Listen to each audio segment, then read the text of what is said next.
결혼 6년 차. 나는 우리가 서울에서 흔히 볼 수 있는 지극히 평범한 맞벌이 부부라고 생각했다. 남편은 한성전자 차장으로 연봉 1억 원을 받았고 나는 여행사에서 해외 패키지 기획자로 일하며 연봉 4,200만 원을 받았다. 우리는 경기도 광교 신도시에 있는 34평짜리 아파트에 살았고 주택담보대출은 1억 2천만 원이 남아 있었다. 넉넉한 형편은 아니었지만 나는 매일 아침 5시 반에 일어나 남편의 도시락을 쌌고 집안을 모델하우스처럼 깔끔하게 가꿨다. 그날 남편의 모바일 뱅킹 앱에서 그 끝없는 송금 내역을 발견하기 전까지는 말이다. 수취인은 강태욱, 나의 시동생. 32살이 되도록 공무원 시험에 매달리며 불법 스포츠 도박 비리나 지고 있는 바로 그 남자였다. 그리고 내 시어머니는 내가 사준 명품 아웃도어 패딩을 입고 우리 집 현관에 서서 이렇게 말했다. 이거 다 내 아들이 번 돈이고 내 아들 명의로 된 집이야. 억울하면 저기 문 열려 있으니까 당장 나가. 좋다. 내가 나가주지. 하지만 당신들은 머지않아 깨닫게 될 것이다.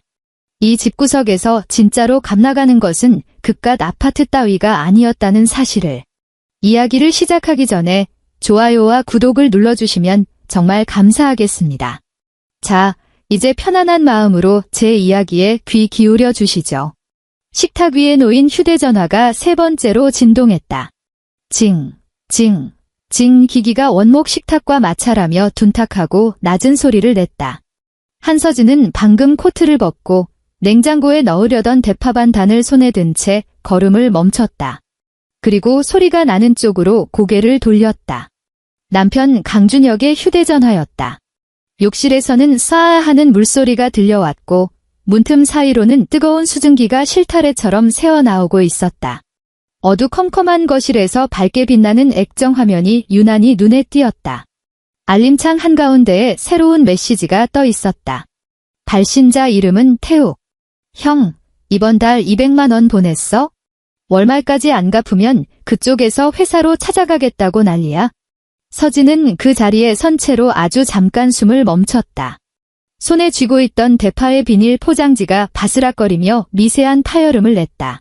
그녀는 천천히 다가가 식탁 위에 대파를 내려놓고 그 메시지에서 시선을 떼지 못했다. 태욱, 강태욱. 준혁의 친동생. 올해로 32살, 5년째 공무원 시험에 낙방하면서 불법 도박으로 빚더미에 앉은 인간. 물소리는 계속되고 있었다. 서진은 손을 뻗어 아직 온기가 남아있는 휴대전화를 집어들었다. 화면이 어두워졌다. 그녀는 다시 화면을 켜고 1초 정도 멈칫한 뒤 자신의 오른손 엄지손가락을 지문 인식 센서에 가져다 댔다. 작년에 준혁이 술에 취해 휴대전화를 잃어버렸을 때 만일의 사태를 대비해 그녀가 억지로 등록해 둔 것이었다. 잠금이 풀렸다. 그녀는 카카오톡 대화방을 보지 않고 곧바로 모바일 뱅킹 앱을 터치했다. 비밀번호를 입력하고 거래 내역 조회로 들어갔다. 화면에 하얀 불빛이 서진의 무표정한 얼굴을 비췄다. 그녀는 조회 기간을 과거 1년 반으로 설정했다.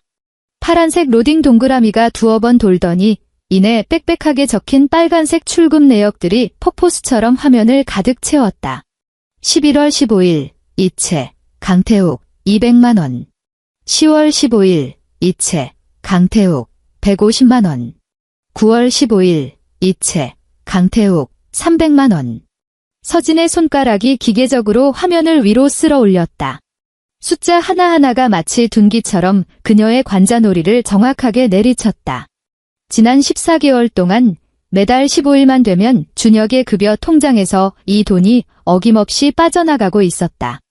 그녀의 뇌는 자동으로 덧셈을 시작했다. 200, 350, 650, 3,400만 원. 서진은 천천히 휴대전화를 내려놓았다.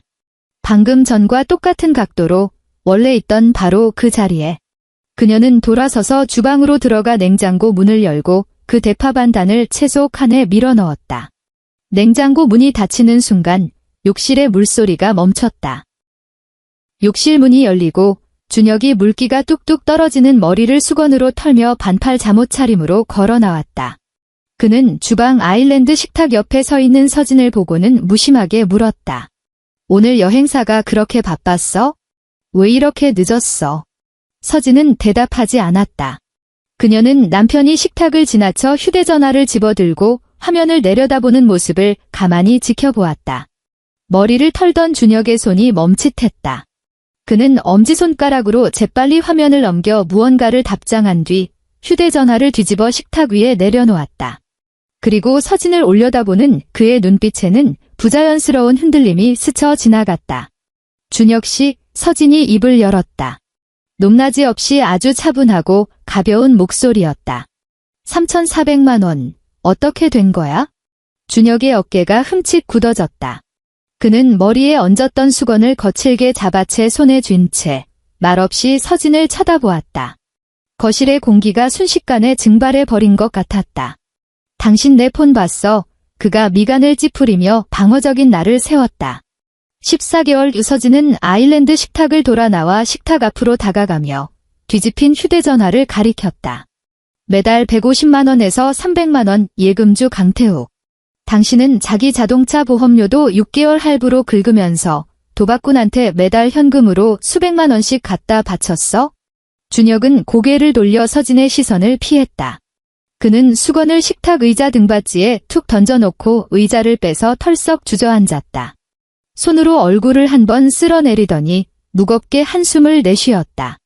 피곤함과 적반하장의 당당함이 뒤섞인 그런 한숨이었다.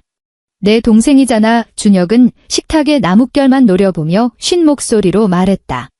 엄마가 그랬어.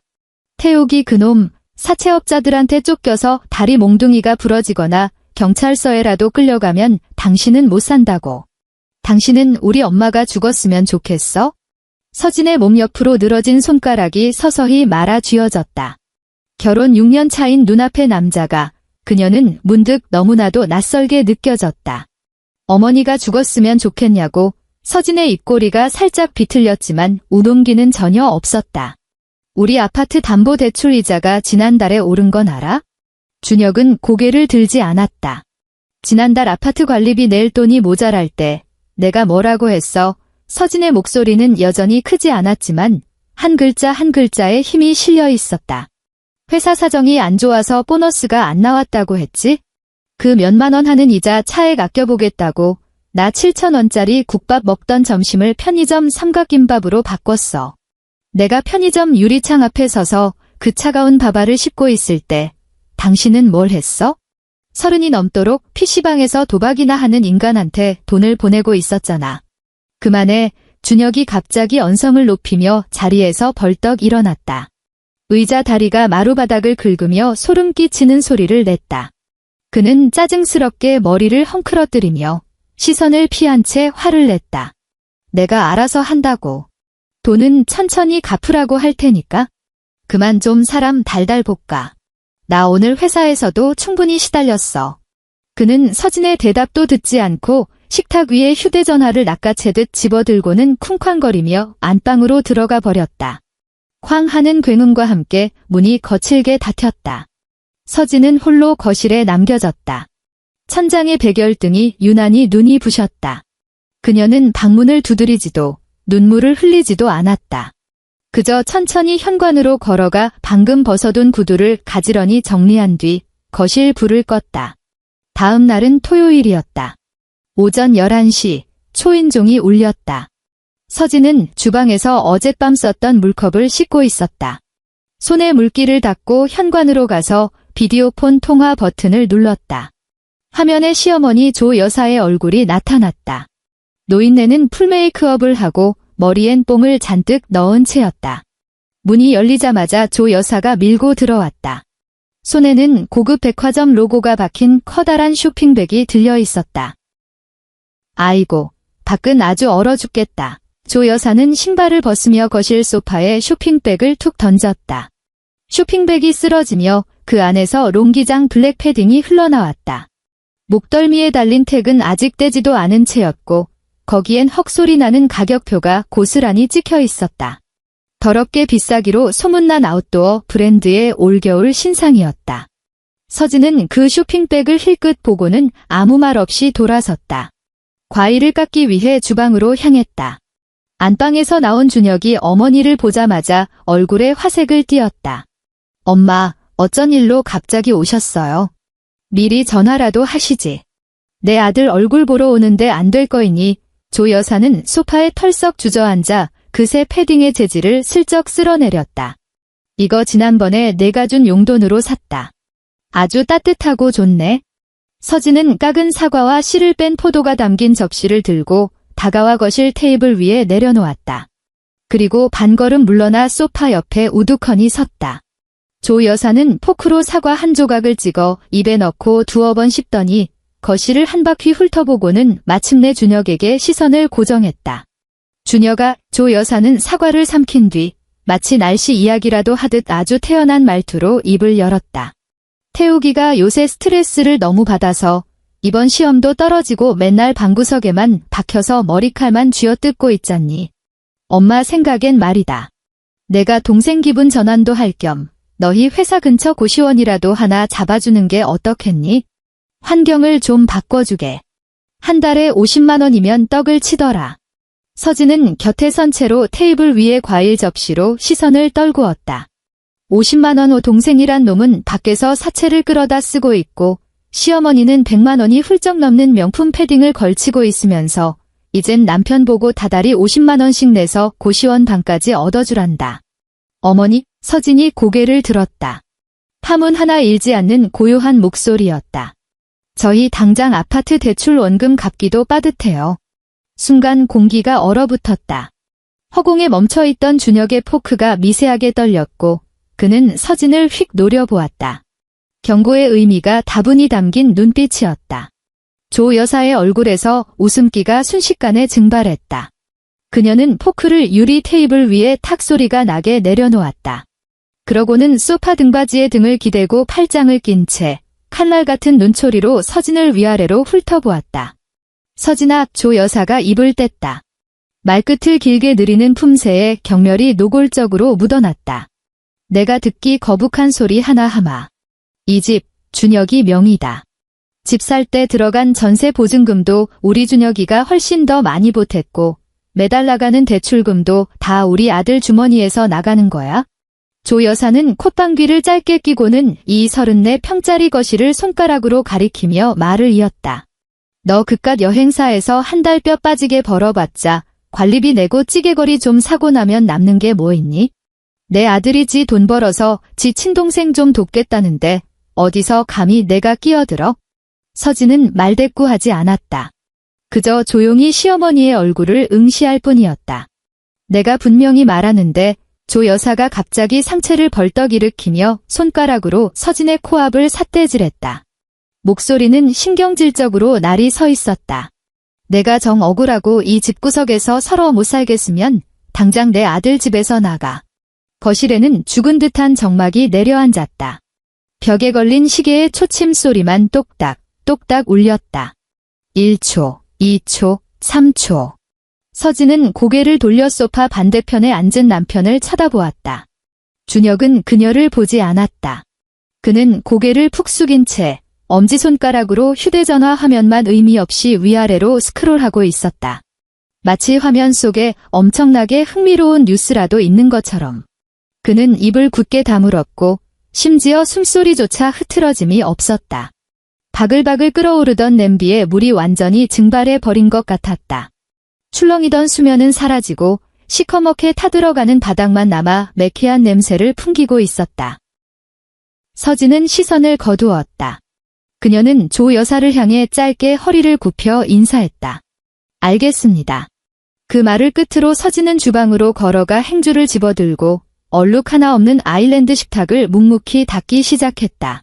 조 여사는 등 뒤에서 혀를 쯧쯧 차며 준혁과 다른 주제로 수다를 떨기 시작했다. 그날 밤, 조 여사가 돌아가고 난 뒤 준혁은 거실에 혼자 앉아 텔레비전 볼륨을 크게 틀어놓았다. 서진은 거실로 나가지 않았다. 서재로 들어가 방문을 닫고 형광등 대신 책상 위에 작은 스탠드 하나만 켰다. 그녀는 울지 않았다. 눈시울이 붉어질 기미조차 없었다. 머릿속은 12월의 칼바람 속에 밤새 서 있었던 것처럼 비정상적으로 맑았다. 노트북을 열어 인터넷을 연결하고 익숙한 손놀림으로 사내 인트라넷에 접속했다. 화면이 바뀌자 그녀는 사내 인사이동 신청 메뉴를 클릭했다. 목록에는 그녀가 보름 전부터 눈여겨보던 직무가 하나 있었다.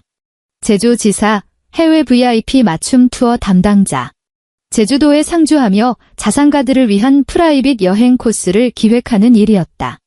연봉은 지금보다 15% 인상되고 무엇보다 회사에서 제주시 시내에 1인용 오피스텔 숙소를 제공했다. 지금껏 신청을 미뤄왔던 건 준혁 때문이었다. 그는 주말 부부는 질색이라고 했고 서울 집은 누군가 관리해야 하며 시어머니가 가끔 청소 검사를 하러 오신다는 핑계를 댔었다. 서진은 마우스를 움직여 파란색 신청 버튼 위에 커서를 올렸다. 방문 너머로 들려오는 예능 프로그램의 가짜 웃음소리를 들으며 그녀는 가볍게 왼쪽 마우스를 클릭했다. 화면에 초록색 체크 표시와 함께 안내창이 떴다. 신청이 완료되었습니다. 3일 후, 수요일 오후.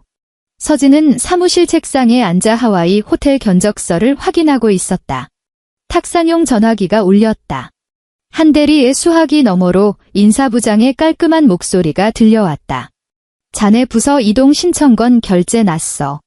마침 제주 쪽에 경력직이 필요했거든. 다음 주 월요일부터 발령인데 문제 없지? 네, 문제 없습니다. 서진은 컴퓨터 모니터를 응시하며 오른손으로는 검은색 볼펜을 쥐고 있었다. 숙소 열쇠는 언제 받을 수 있나요? 월요일에 바로 제주지사로 출근해. 안내 데스크에서 열쇠랑 출입카드 같이 줄 거야. 항공권 비용은 회사에서 처리해 주니까 영수증 챙기고. 감사합니다. 부장님. 전화를 끊은 서진은 호텔 견적서를 반듯하게 접어 파일철에 끼워 넣었다. 그녀는 고개를 돌려 창밖을 내다보았다. 서울의 하늘은 덜빤걸레처럼 칙칙한 잿빛이었다. 일요일. 아침 8시. 준혁이 편안한 트레이닝복 차림으로 안방에서 나왔다. 그는 현관으로 걸어가 신발을 구겨 신으며 말했다. 오늘 회사의 프로젝트 때문에 잔업 좀 해야 돼. 저녁은 들어와서 먹을게. 해물찜 좀 해놔. 갑자기 당기네. 알았어. 서진은 주방 문가에 서서 차분하게 대답했다. 현관문이 닫혔다. 도어록이 철컥하며 잠기는 소리가 들렸다. 서진은 몸을 돌려 안방으로 들어갔다. 옷장 맨 아래 칸을 열고 28인치짜리 은색 캐리어 2개를 꺼내 방바닥에 활짝 펼쳤다. 그녀는 짐을 싸기 시작했다. 허둥대는 기색 하나 없이 동작은 극도로 효율적이었다. 코트, 스웨터, 바지, 속옷들을 종류별로 분류해 압축팩에 넣었다. 청소기로 팩 안의 공기를 쫙 빨아들이자 옷들은 납작하고 딱딱한 덩어리가 되었고 그녀는 그것들을 캐리어 왼쪽 칸에 차곡차곡 쌓았다.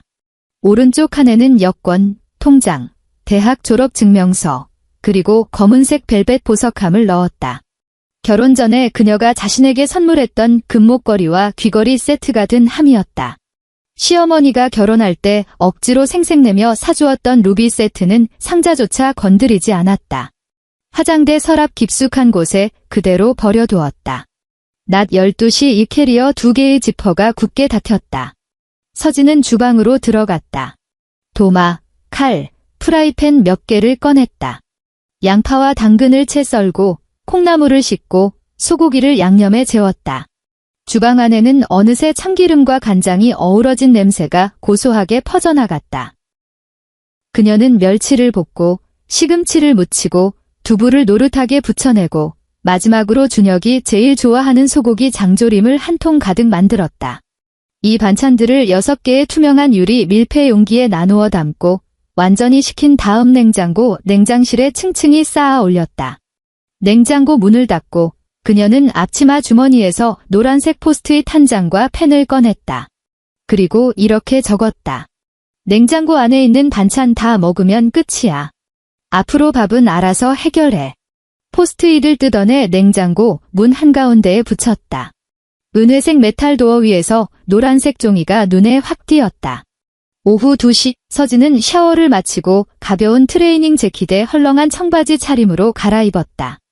1년 반 동안 들고 다녔던 아파트 현관 키는 신발장 맨 위 칸에 올려두었다. 이어서 그녀는 왼손을 들어 올렸다.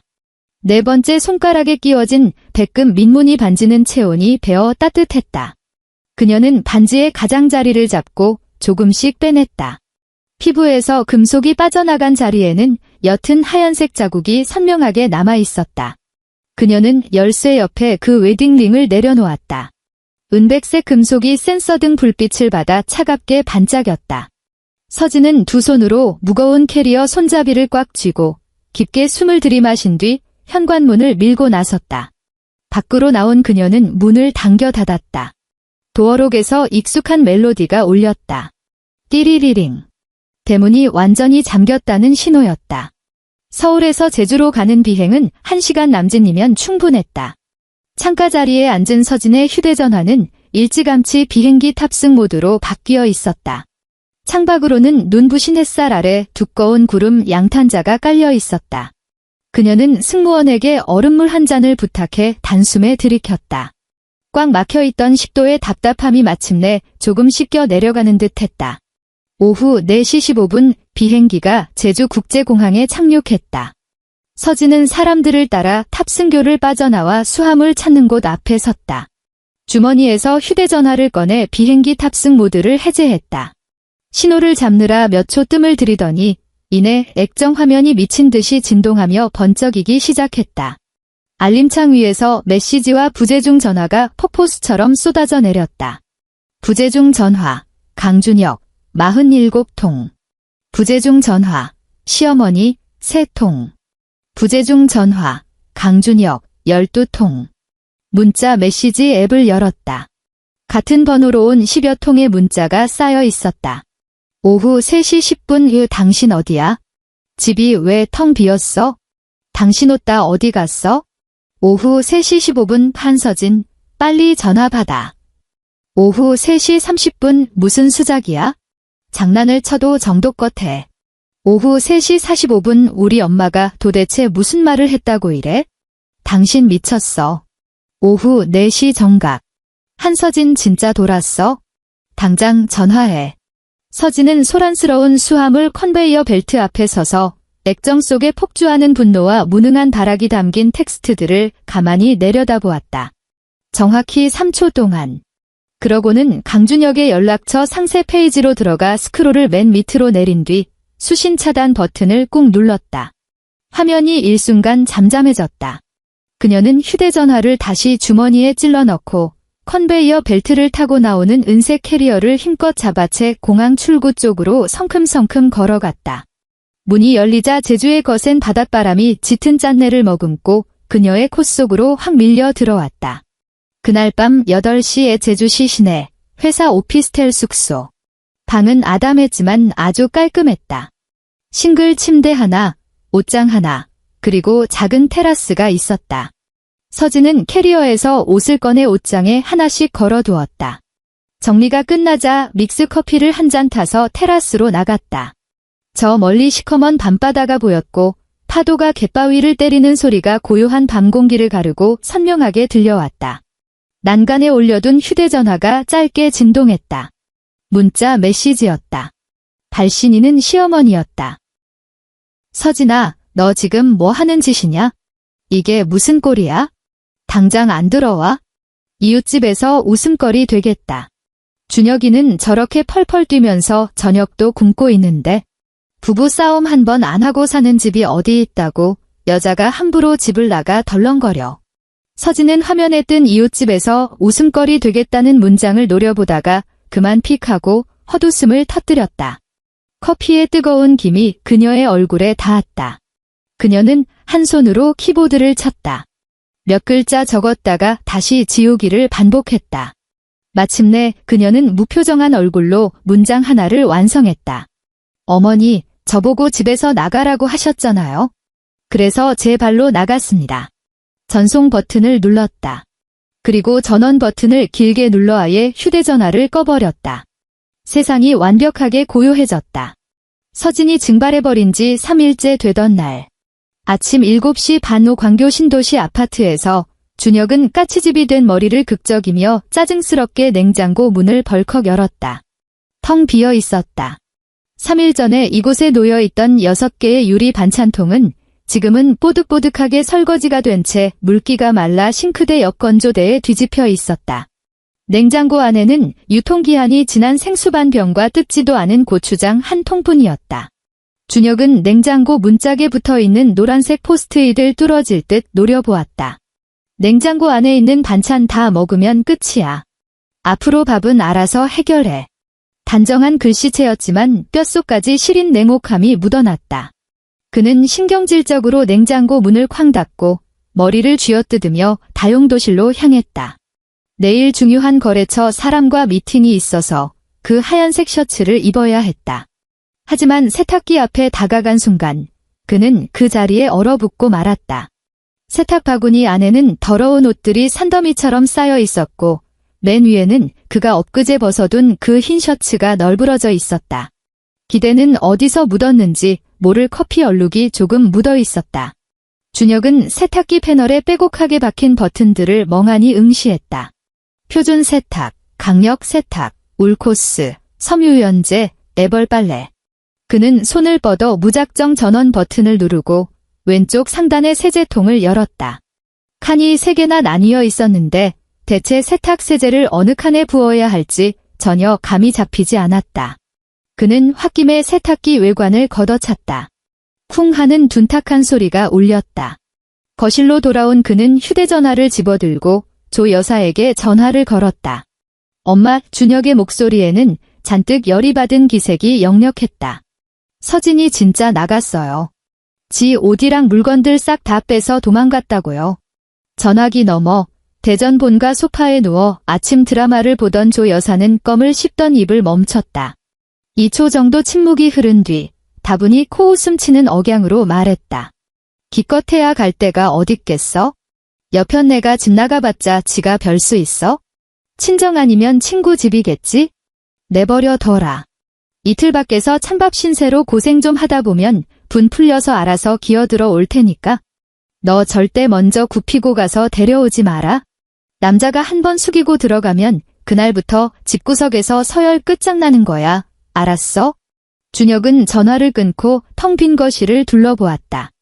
마루바닥에 아침 햇살이 길게 늘어져 있었지만 집안은 온통 소름 끼치도록 서늘하게 느껴졌다.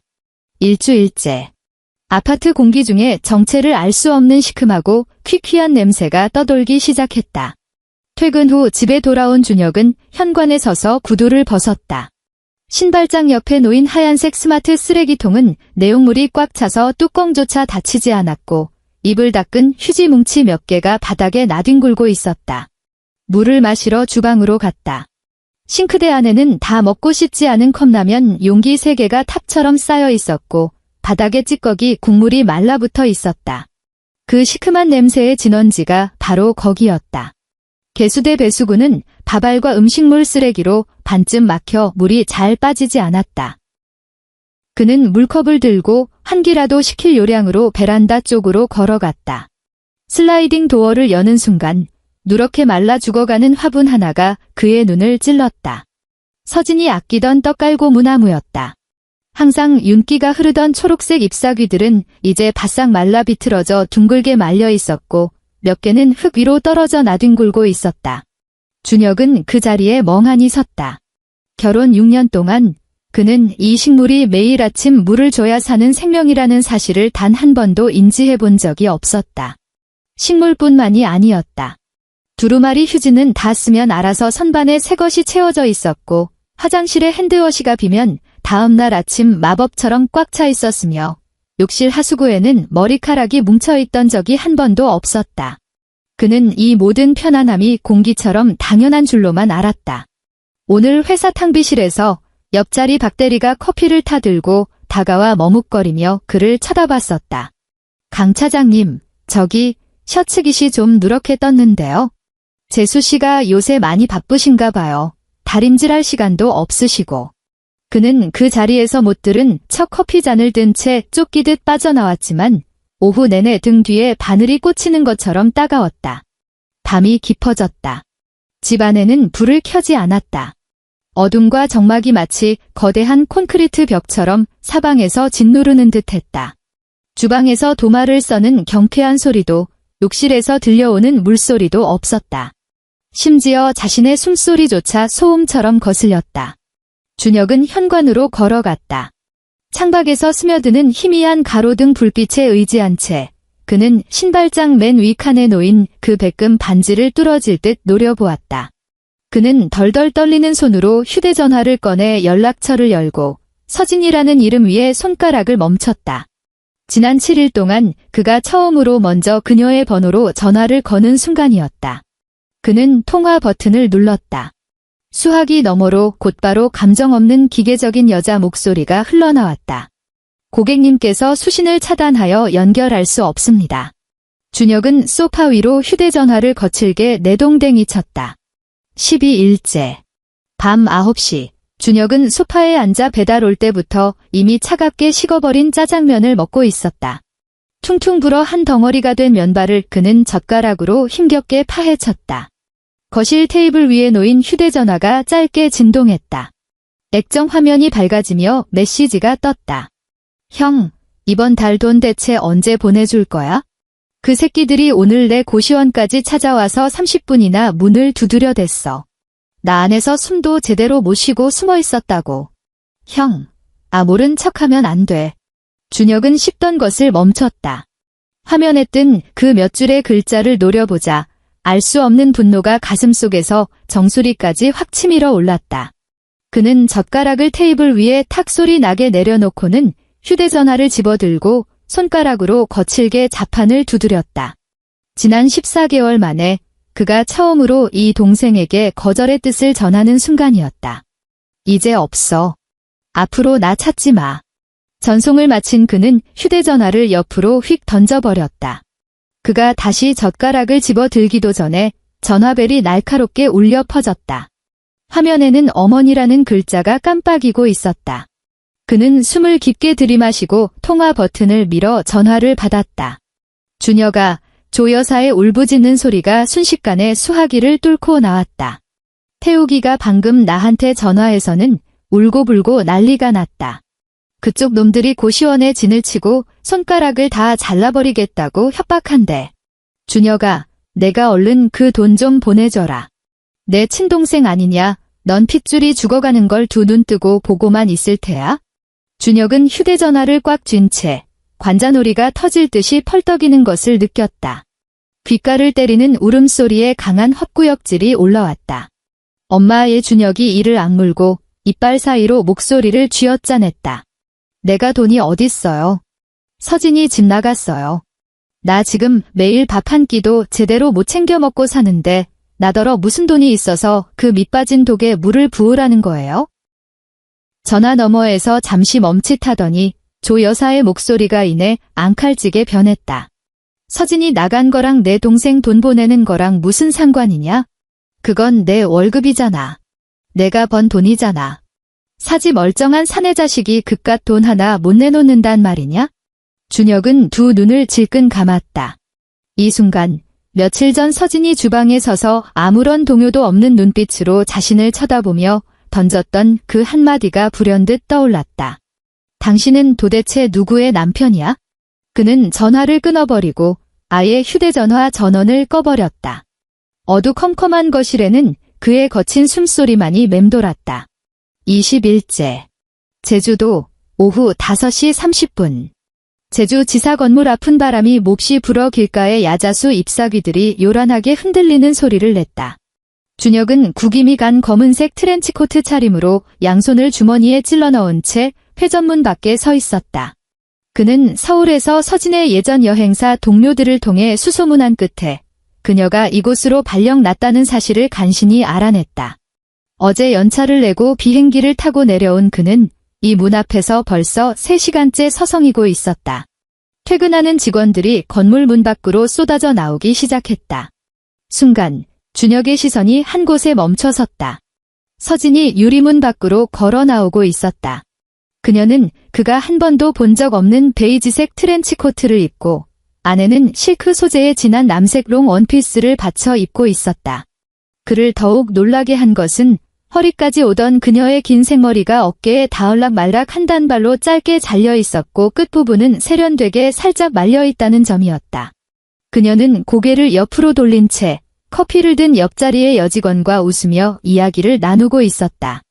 혈색이 도는 얼굴과 반짝이는 눈빛. 서울에서 항상 내비치던 그 찌든 피로감은 온데간데 없었다. 준혁은 목이 타들어가는 것을 느꼈다. 그는 뻣뻣하게 굳은 다리를 떼어 앞으로 두어 걸음 다가가며 쉰 목소리로 불렀다. 서진아. 서진의 걸음이 멈췄다. 그녀는 고개를 돌려 찬바람 속에 서 있는 준혁을 보았다. 그녀의 얼굴에서 미소가 순식간에 사라졌지만 놀라거나 분노한 기색은 아니었다. 그녀는 그를 쳐다보았다. 마치 길을 지나가는 행인이나 예전에 알긴 했지만 친하지는 않은 누군가를 대하듯 지극히 평온한 눈빛이었다. 그녀가 옆에 여직원에게 작은 소리로 무어라 말하자 여직원은 준혁을 한번 힐끗 보고는 고개를 끄덕이며 먼저 자리를 떴다. 서진은 계단 위에 서서 그를 내려다보았다. 무슨 일이야? 그녀의 목소리는 바람결에 실려 다소 흩어지듯 들렸다. 준혁은 그녀의 낯선 옷차림과 차가운 눈빛을 마주하자 마음속에 왈칵 두려움이 밀려왔다. 그는 입을 벙긋거렸지만 원래 준비했던 그 수많은 따져 물음과 무책임함에 대한 비난들은 모조리 목구멍에 턱 걸려버렸다. 몇 초가 지나서야 그는 바싹 마른 목구멍에서 간신히 두 글자를 쥐어짜냈다. 집에 가자. 서진이 고개를 살짝 갸우뚱했다. 그녀의 입꼬리가 미세하게 위로 호선을 그렸다. 그것은 어떠한 온기도 깃들지 않은 조롱 섞인 비웃음이었다. 어느 집, 서진은 그의 눈을 똑바로 응시하며 한 글자 한 글자 또박또박 내뱉었다. 어머니가 그러셨잖아. 거긴 당신 집이라고. 난 돌아갈 집이 없어. 준혁의 목젖이 메마르게 위아래로 움직였다. 그는 서진의 눈을 바라보았다.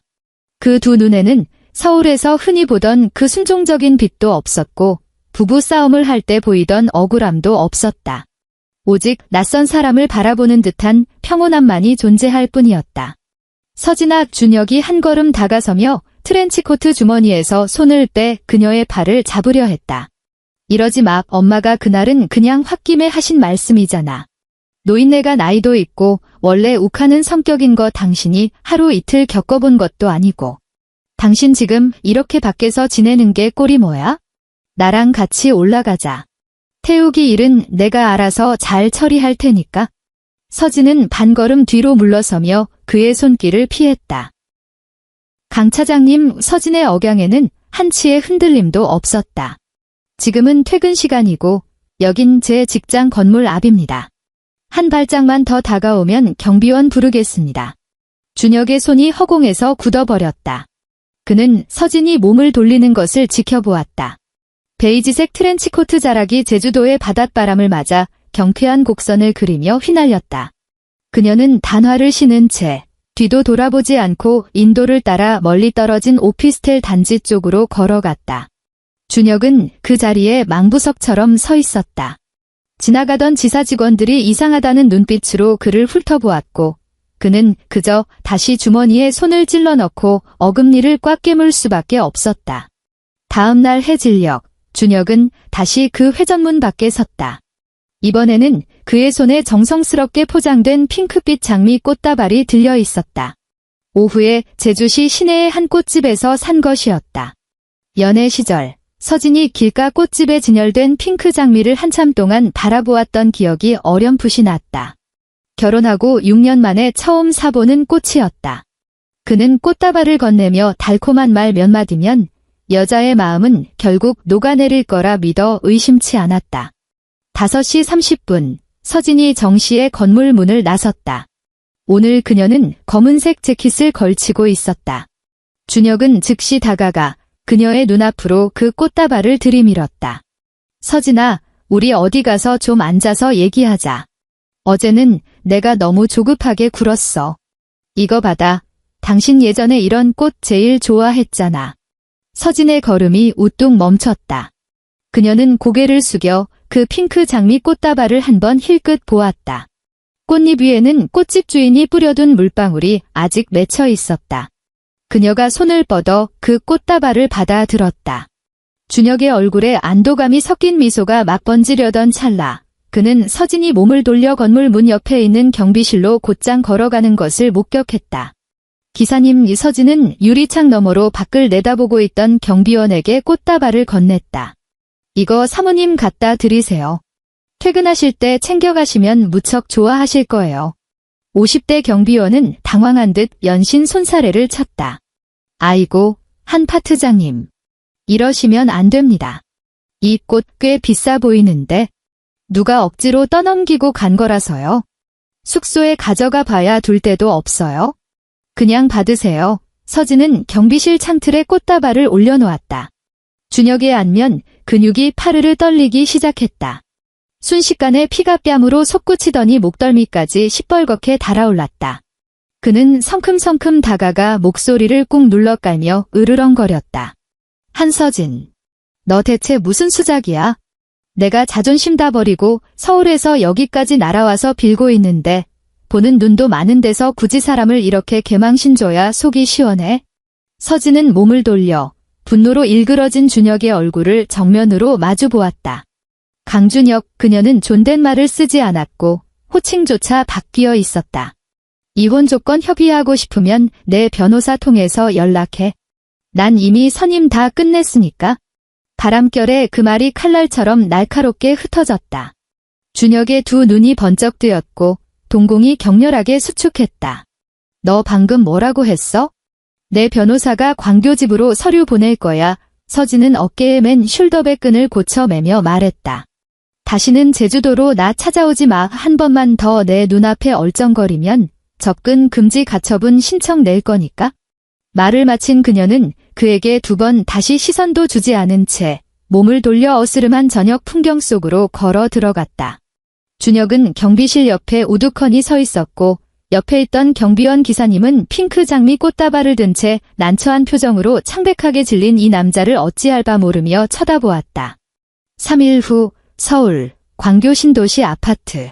준혁이 비밀번호를 누르고 대문을 열자마자 현관 바닥에 내동댕이 쳐진 두툼한 누런 서류 봉투 하나가 눈에 띄었다. 발신인 란에는 서울 서초구의 한 법무법인 이름이 똑똑히 박혀 있었다.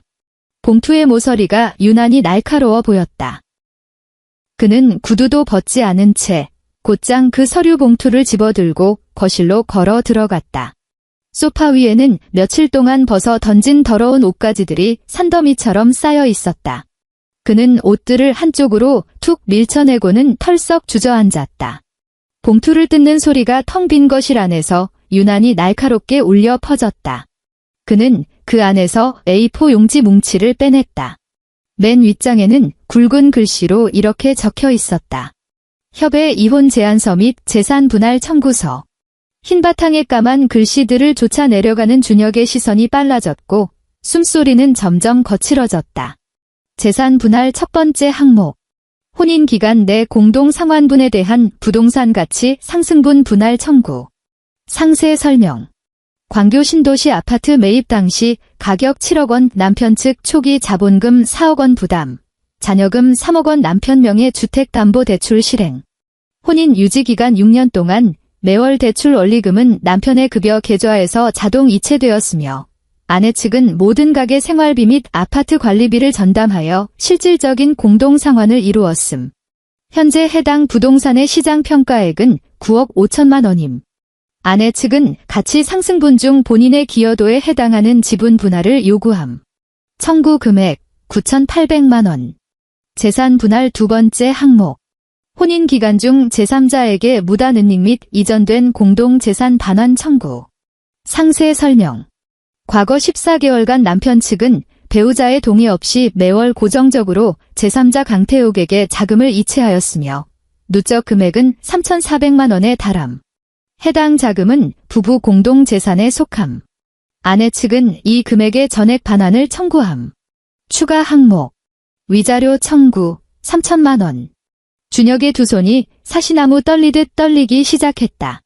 얇은 종이장들이 그의 소나귀에서 파르르 소리를 냈다. 9,800만 원, 거기에 3,400만 원, 그리고 3천만 원. 1억 6,200만 원. 그 액수는 거대한 바위가 되어 그의 가슴 한복판을 사정없이 짓눌렀다. 그는 서류 뭉치를 거실 테이블 위로 거칠게 내동댕이 치고는 휴대전화를 움켜쥐고 어머니에게 전화를 걸었다. 신호음이 한참을 울린 뒤에야 전화를 받았다. 여보세요. 준혁이니? 조 여사의 목소리는 기운이 하나도 없어 보였다. 엄마. 준혁의 목소리는 모래를 삼킨 듯 쩍쩍 갈라져 있었다. 서진이가 이혼하재요. 변호사가 집으로 서류를 보냈어요. 수학이 넘어가 순식간에 정적에 휩싸였다. 2초 뒤 조 여사의 귀를 찢을 듯한 목소리가 튀어나왔다. 뭐라고? 이혼. 지가 집구석을 뛰쳐나가 놓고 감히 이혼 소리를 입에 올려? 그래, 이혼해라 해. 맨몸으로 쫓아내버려. 애도 하나 못 낳는 주제에 성깔만 더러워가지고. 엄마. 준혁은 두 눈을 질끈 감고 양손으로 머리통을 쥐어뜯었다. 빈손으로 나가는 게 아니라고요. 아파트 집값을 나눠달래요. 뭐라고? 조 여사의 목소리가 8옥타브는 좋게 뛰어올랐다. 지가 무슨 염치로? 그게 누구 집인데. 전세 보증금도 내가 냈고 은행 대출도 내가 다 갚고 있는데. 등기부등본에 내 이름 석자가 박혀있거늘. 그년이 무슨 자격으로 집값을 넘봐? 변호사 서류에 다 쓰여 있어요. 지난 6년 동안 집안 생활비 다 그 사람이 냈으니까 그게 실질적으로 대출을 같이 갚은 거래요. 준혁은 무릎 사이로 고개를 쳐박았다. 거기다 태욱이한테 보낸 3,400만 원까지 싹 다 토해내라고 하잖아요. 그거 다 합치면 1억 6천만 원이 넘어요? 수학이 너머에서는 조 여사가 헛바람을 들이켜는 소리만 들려왔다. 한참이 지나서야 그녀가 갑자기 악을 쓰기 시작했다. 이런 미친. 이건 완전 강도질 아니냐. 너 겁먹지 마라. 엄마가 지금 당장 KTX 표 끊어서 서울로 올라가마. 당장 제주도로 날아가서 그 미친년 머리채를 휘어잡고 낯짝이 두꺼워도 유분수지 당장 따져 물어야겠다. 엄마 제발 좀 가만히 있어요. 준혁이 벼랑간 짐승처럼 울부짖었다. 그 절규가 텅 빈 거실 안을 쩌렁쩌렁 울렸다. 전화기 너머의 조 여사는 흠칫 놀라 말문이 막혔다. 30년이 넘는 세월 동안 큰아들이 자신에게 이런 식으로 소리를 지른 것은 난생 처음이었다. 제주도는 가서 뭐 하게요? 가서 때리기라도 하게요? 그 여잔 지금 증거가 없어서 안달이라고요. 변호사가 그러는데 법원에서 내가 마누라 동의도 없이 태욱이한테 돈 빼돌린 걸로 인정하면 돈 다 물어주는 건 물론이고 재판도 나한테 훨씬 불리해진대요. 태욱이한테 보낸 그 돈이 법적으로 뭔지 아세요? 부부 공동 재산 악의적 은닉이라고요. 준혁은 짐승처럼 헐떡이며 거친 숨을 몰아쉬었고 두 눈은 테이블 위에 서류 뭉치에 핏발이 선 채 고정되어 있었다. 조 여사는 수화기를 든 채 넋이 나갔다. 그녀는 줄곧 믿고 있었다. 매일 아침 5시 반에 일어나 남편 도시락을 싸고 퇴근하면 싱크대를 광이 나게 닦아놓고 명절이면 시댁 주방에 쪼그려 앉아 말대꾸 한 번 없이 제사전을 부치던 며느리. 그저 마음대로 주무를 수 있는 만만한 호구라고만 생각했다. 내 아들 집에서 당장 나가라는 그 말도 그저 시어머니로서의 당연한 기강 잡기일 뿐이라고 여겼다. 그녀는 태어나서 처음으로 깨달았다. 그 여자가 성깔이 없었던 게 아니라는 사실을. 그저 지금까지 꾹꾹 짓눌러 참고 있었을 뿐이라는 것을. 그리고 지금 그녀는 더 이상 참지 않았다. 2주 뒤 서울 가정법원 조정실. 복도의 공기에는 코를 찌르는 소독약 냄새가 짙게 깔려 있었다. 피고 측 대기석 벤치에 앉은 준혁은 쉴 새 없이 두 손을 비벼대고 있었다. 그의 안색은 잿빛이었고 눈 밑에는 짙은 다크서클이 푹 팬 채였다. 어젯밤 그는 태욱에게서 마지막 문자 한 통을 받았다. 형, 그 새끼들이 내 고시원 문을 다 부숴버렸어. 형이 끝까지 전화 안 받으면 나 그냥 한강으로 갈게에. 그는 꼬박든 눈으로 밤을 새웠다. 문이 열렸다. 서진이 안으로 들어섰다. 몸에 딱 떨어지는 짙은 회색 정장 스커트 차림에 까만색 미들 힐을 신고 있었다. 단정하게 빗어넘긴 머리와 옅은 화장. 그녀의 안색은 결혼 생활 6년을 통틀어 그 어느 때보다 빛이 났다. 그녀는 준혁에게는 눈길 한 번 주지 않고 원고 측 의자로 곧장 걸어가 앉았다. 그녀의 대리인인 아주 매섭게 생긴 중년의 여성 변호사가 두툼한 서류 가방을 든 채 그 뒤를 따랐다. 판사가 들어와 책상 위에 서류철을 펼쳤다. 조정이 시작되자 준혁 측 변호사가 감정 호소에 나섰다. 존경하는 재판장님. 원고와 피고는 혼인 기간이 6년에 달합니다. 피고는 친동생이 사채업자의 불법 추심에 시달리는 극단적인 상황에 처하자 혈육의 정을 외면하지 못하고 경제적 지원을 했을 뿐입니다. 이는 결코 혼인 파탄의 근본적인 사유가 될 수 없습니다. 피고는 진심으로 사죄하며 반성하고 있으며 원고 측에서 소취하를 고려해 주시길 간곡히 부탁드립니다. 서진의 변호사가 콧방귀를 뀌더니 서류 가방에서 깔끔하게 처리된 A4 용지 한 뭉치를 꺼내 판사에게 제출했다. 재판장님. 이것은 과거 14개월 동안 피고가 친동생 강태욱에게 송금한 은행 거래 내역서 일체입니다. 이는 일회성 긴급 구호가 아니라 장기적이고도 배우자를 기망한 고의적인 자산 은닉입니다. 변호사가 안경을 치켜 올렸다. 또한 피고는 혼인 관계가 파탄나지 않았다고 주장하고 있습니다만 본 대리인은 음성 녹취록 하나를 증거자료로 재생할 것을 요청합니다. 판사가 고개를 끄덕였다. 재생하세요. 변호사는 보이스 레코더를 꺼내 재생 버튼을 꾹 눌렀다. 조정실 안은 순식간에 쥐 죽은 듯 고요해졌다. 이내 폐쇄된 공간 안으로 아주 앙칼지고 표독스러운 여자의 목소리가 울려 퍼졌다. 서진아. 내가 듣기 거북한 소리 하나 하마. 이 집 준혁이 명의다. 너 그깟 여행사에서 한 달 뼈 빠지게 벌어봤자 관리비 내고 찌개거리 좀 사고 나면 남는 게 뭐 있니? 내 아들이 지 돈 벌어서 지 친동생 좀 돕겠다는데 어디서 감히 내가 끼어들어? 녹음기 속의 목소리가 잠시 멈칫하더니 벼랑간 볼륨이 확 커지며 노골적인 축객령이 터져나왔다. 내가 정 억울하고 이 집구석에서 서러 못 살겠으면 당장 내 아들 집에서 나가. 목소리는 거기서 뚝 끊어졌다. 준혁은 의자에 주저앉은 채 온몸에 피가 얼굴로 역류하는 것을 느꼈다. 감히 맞은편에 앉은 서진의 얼굴을 쳐다볼 엄두조차 나지 않았다. 그제야 생각났다. 어머니가 그 명품 롱패딩을 들고 집에 들이닥쳤던 바로 그날이었다. 자신은 고개를 푹 숙인 채 휴대전화 화면만 쳐다보느라 서진이 제 휴대전화를 꽉 쥔 채 녹음 버튼을 누르고 있었다는 사실을 전혀 눈치채지 못했던 것이다. 녹취를 다 들은 판사는 고개를 들어 준혁과 그의 변호사를 번갈아 훑어보았다. 매서운 질타가 담긴 눈빛이었다. 준혁의 변호사가 고개를 돌려 준혁의 귓가에 바짝 붙은 뒤 잿말을 쏟아냈다. 강 차장님, 상황이 극도로 불리합니다. 자산 은닉도 명백한 사실이고 고부 갈등으로 인해 배우자가 주거지에서 쫓겨난 것도 빼도 박도 못하는 사실입니다. 이대로 정식 재판까지 끌고 가면 재판부에서 원고 측의 재산 분할 청구를 100% 인용하고 막대한 위자료까지 때릴 확률이 높습니다. 차라리 지금 바로 조정에 동의하시고 위자료 금액이라도 조금 깎아내는 편이 낫습니다. 준혁은 이를 뿌듯 갈았다. 그는 고개를 들어 긴 테이블 건너편에 앉은 서진을 바라보았다. 서진은 고개를 숙인 채 서류를 검토하고 있었다. 그녀의 두 손은 책상 위에 가지런히 올려져 있었다. 준혁의 시선이 그녀의 왼손에 가닿았다.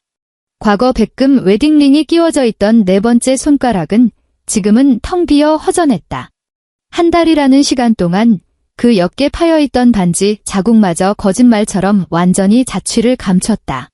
매끈한 피부 위에는 그 무엇에도 얽매였던 흔적 따위는 남아있지 않았다. 준혁은 거칠고 투박한 소나기가 자신의 심장을 무자비하게 쥐어짜는 듯한 통증을 느꼈다. 그는 두 눈을 감았다. 조정에 동의하겠습니다. 최종 판결은 일사천리로 내려졌다. 준혁은 서진에게 재산 분할 명목으로 8,700만 원을 지급해야 했으며 그의 상환 능력을 고려하여 24개월 할부 지급이 허용되었다. 그에 더해 제3자에게 은닉된 부부 공동재산 중 서진의 목에 해당하는 1,700만 원은 일시불로 반환하라는 명령이 떨어졌다. 물론 아파트 명의는 여전히 준혁의 것이었다. 하지만 그는 1,700만 원의 현금과 첫 달치 할부금을 마련하기 위해 당장 시중은행에 달려가 추가 대출을 끌어다 써야만 했다. 기존 주택담보대출에 신용대출까지 더해지면서 그가 매달 은행에 바쳐야 하는 돈은 그의 세후 월급의 70%를 한치의 오차도 없이 갉아먹게 되었다. 남은 30%로는 광교 신도시 아파트의 살인적인 관리비와 공과금, 그리고 그의 알량한 식비를 충당하기에도 턱없이 부족했다. 그리고 저 멀리 대전 본가에 찌그러져 있는 동생, 사채비대 쫓기는 태욱이라는 놈은 여전히 매달 형이 보내주던 그 구명줄 같은 돈만 목이 빠져라 기다리고 있었다. 이혼 절차가 완전히 마무리되던 날, 서울에는 부슬부슬 가을비가 내렸다. 서진은 가정법원 정문을 걸어 나왔다. 그녀는 숨을 깊게 들이마셨다. 비냄새와 흙내음이 뒤섞인 비릿한 냄새였지만 광교에 있던 그 34평짜리 아파트 안의 공기보다는 100배 1000배는 더 상쾌했다. 그녀는 처마 아래 비를 피하고 서서 가방에서 휴대전화를 꺼냈다. 잠금을 풀고 모바일 항공권 예약 앱을 열었다. 목적지 발리. 출발일은 다음 달 연차 휴가 기간. 좌석 등급, 비즈니스 클래스. 결제 방식은 일시불을 선택했다. 그 자금줄은 다름 아닌 어제 그녀의 통장으로 막 입금된 1,700만 원이었다. 결제가 완료되었다는 초록색 체크 표시가 화면 위로 반짝였다. 바로 그때 액정 상단에 문자 메시지 하나가 띠링하고 떠올랐다. 이름이 저장되지 않은 번호였지만 그녀의 눈에는 너무나도 익숙한 숫자 배열이었다. 서진아, 미안해. 나 오늘 은행 가서 대출 약정서에 사인하고 왔어. 이제야 알겠어. 당신이 매달 이자 계산하느라 얼마나 속이 타들어갔는지. 만약 시간을 되돌릴 수 있다면 그날 엄마가 그딴 막말을 하도록 내버려 두지 않았을 텐데. 서진은 액정에 뜬 그 구질구질한 활자들을 가만히 내려다보았다. 그녀의 표정에는 어떠한 동요도 없었고 한 가닥의 비웃음조차 일지 않았다. 그저 묵묵히 2초 동안 응시하다가 손가락을 왼쪽으로 가볍게 스와이프하여 삭제를 툭 눌렀다. 그녀는 휴대전화를 다시 가방 속에 집어넣고 까만 우산을 펼쳐든 채 빗속으로 걸음을 옮겼다. 3개월 후, 서울은 이미 늦가을에 접어들었다. 밤 8시, 광교 신도시 아파트에는 거실 한 구석에 장스탠드 하나만 위태롭게 켜져 있었다. 준혁은 식탁 앞에 홀로 우두커니 앉아 있었다. 식탁 위에는 펄펄 끓는 물을 부어놓은 컵라면이 놓여 있었고 뜨거운 김은 서서히 식어가고 있었다. 컵라면 옆으로는 아직 뜯지도 않은 우편물들이 어지럽게 흩어져 있었다. 그중 맨 위에 놓인 고지서에는 신용카드 대금 연체라는 붉은색 글씨가 선명했다. 그는 몰라보게 야위었다. 예전엔 딱 맞았던 홈웨어가 이제는 볼품없이 헐렁해져 어깨에 간신히 걸쳐져 있었다. 거실에 텔레비전은 켜져 있었다. 화면에서는 요새 시청률이 제법 잘 나오는 여행 예능 프로그램이 방영 중이었다. 텔레비전 속 제주도 해안 도로를 달리던 연예인 몇 명이 오픈카를 탄 채 바닷가 카페를 손가락으로 가리키며 환호성을 지르고 있었다. 새파란 제주 바다가 눈부신 햇살을 받아 찰랑거렸다. 준혁은 멍하니 액정만 노려보았다. 한 손에는 일회용 나무젓가락을 꽉 쥔 채였지만 면발을 건져 올릴 생각조차 하지 못했다. 텔레비전 속의 경박한 웃음소리가 텅 빈 거실 안을 웅웅 울리며 소름 끼치도록 날카롭게 귓가를 후벼 팠다. 그는 고개를 아주 천천히 돌렸다. 그의 시선은 아일랜드 식탁을 넘어 주방 한 구석에 자리 잡은 거대한 양문형 냉장고에 가서 꽂혔다. 은회색 메탈 도어 위에는 여전히 그 노란색 포스트잇이 덩그러니 붙어 있었다. 3개월이라는 시간이 흐르는 동안 주방에 찌든 기름때와 공기에 산화된 탓에 종이의 가장자리는 베베 꼬여 있었고 샛노랗던 색깔도 칙칙한 누런빛으로 발해 있었다. 적혀있던 단정한 글씨들마저 희미하게 번져 있었다. 냉장고 안에 있는 반찬 다 먹으면 끝이야. 앞으로 밥은 알아서 해결해. 멸치볶음, 시금치나물, 두부부침, 그리고 소고기 장조림이 담겨있던 그 6개의 반찬통들. 그는 그 절망에 빠져 허우적대던 일주일 동안 불과 3일 만에 바닥까지 싹싹 긁어먹었다. 장조림의 마지막 국물 한 방울까지 남은 식은 밥에 비벼 구차하게 목구멍으로 넘겼더랬다. 그날 이후로 그 거대한 냉장고 안에는 사람의 온기가 담긴 음식이 단 한 번도 채워진 적이 없었다. 마시다만 생수병 나부랭이와 야근을 버티기 위해 사다 놓은 에너지 드링크 몇 캔이 전부였다. 그는 한때 착각했었다. 이 집구석에서 제일 가치 있는 것은 자신이 4억 원이라는 피 같은 돈을 쏟아부어 마련한 34평짜리 아파트 덩어리라고. 등기부등본에 자기 이름 석자만 당당히 박혀 있으면 자신이 이 집의 절대적인 주인이며 아내는 그저 이 공간에 부속된 쓸만한 소모품에 불과하다고 믿었다. 그가 죽었다 깨어나도 몰랐던 사실은 삭막한 철근과 콘크리트 덩어리에 불과한 이 공간에 숨결을 불어넣고 굴러가게 만든 것은 그깟 주택담보대출 따위가 아니었다는 것이다. 매일 새벽 5시 반주방에서 경쾌하게 울려 퍼지던 도마 소리, 샤워를 마치고 나오면 어김없이 선반에 각 잡혀 쌓여있던 보송보송한 수건, 매일 아침 정성껏 물을 줘야만 푸른 빛을 유지하던 베란다의 떡갈고무나무 화분, 그리고 무엇보다 편의점 유리창 앞에 쪼그려 앉아 차가운 삼각김밥을 씹어 삼키면서도 아껴 모은 푼돈으로 이 집구석에 구멍난 살림을 메우려 안간힘을 쓰던 그 여자였다. 그리고 지금 그는 그토록 목숨 걸고 지켜낸 자기 집 한가운데에 앉아 있었다. 스스로 가장 자랑스러워하던 대단한 자산 속에 갇혀 텅 빈 껍데기만 끌어안은 처량한 수감자 신세로 전락해 있었다. 텔레비전 속 제주도의 시원한 바닷바람이 여자 연예인의 머릿결을 상쾌하게 흐트려 놓았다. 준혁은 손에 쥐고 있던 나무젓가락을 천천히 내려놓았다. 젓가락이 플라스틱 컵라면 용기 가장자리에 부딪히며 탁 하는 가벼운 파열음을 냈다. 그는 원목 식탁 위로 두 팔꿈치를 괜 채 두 손바닥을 펼치고는 그 안으로 얼굴을 깊숙이 파묻었다. 그의 어깨가 주체할 수 없이 덜덜 떨리며 들썩이기 시작했다. 아파트 안은 끔찍하게 고요했다. 들리는 것이라고는 텔레비전의 백색 소음과 그 싸구려 컵라면이 형편없이 싸늘하게 식어가는 소리뿐이었다.